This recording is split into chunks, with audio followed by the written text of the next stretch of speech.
Well, thank you. Thank you for inviting me. It's an honor to be here, and I'm going to be very brief because you've heard from the real luminaries. But a couple things have jumped out at me today, having been through these wars before and listening to all the discussion of bipartisanship. It's really wonderful when you come from the protection of consumers approach to telecommunications policy and internet policy to hear all these wonderful ComTel members of the Broadband Coalition come up and talk about the quality of service they need and that they get from working together in a competitive environment, the special needs that small companies can offer, small businesses, to target the benefits that their customers, their consumers need, to hear about how you can deliver health care in rural America and it's small companies driving that innovation. Whether it's our security and safety at home or just the general day-to-day needs of our citizens from nonprofit organizations like my own to the average consumer.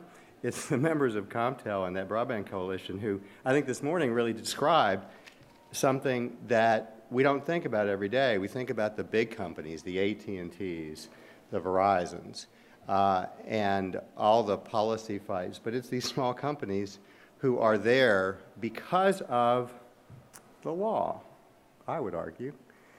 It wasn't natural, it wasn't automatic.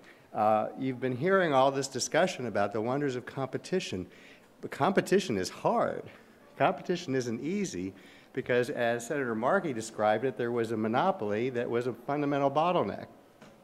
As former Chairman Bliley just said, there's consolidation all over the place that threatens these things. And it is the policing function, the accountability that comes from the bipartisan cooperation that went into the '96 law that creates these competitive opportunities and sustains them. And as Mr. Bliley just said, they're being challenged every day. So when I think about how to represent the interests of consumers, of users, it's gone from the old world of telephone service to the internet.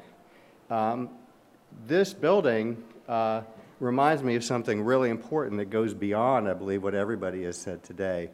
Senator Markey mentioned the library itself and the repository of knowledge here. But when you hear people talk about where we are today because of these wonderful policies, you also hear an awful lot of discussion of my individual rights to say what I want on the internet or to get what I want on the internet, or my ability to find out anything on the internet from this repository of knowledge here or anywhere else in the world.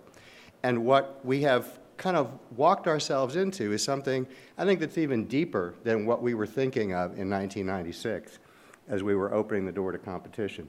It's all about freedom of expression.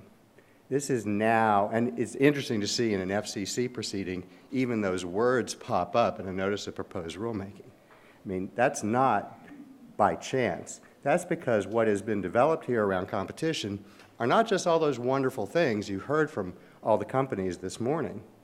It is also about our ability to exercise our basic rights, First Amendment rights, and our rights to participate in democracy. And that is what I think is most important about rebuilding the bipartisan coalition that Chip talked about. And I'm really hopeful, based on everything I've heard today, that we can get there. So thank you for inviting me. Thank you for doing this.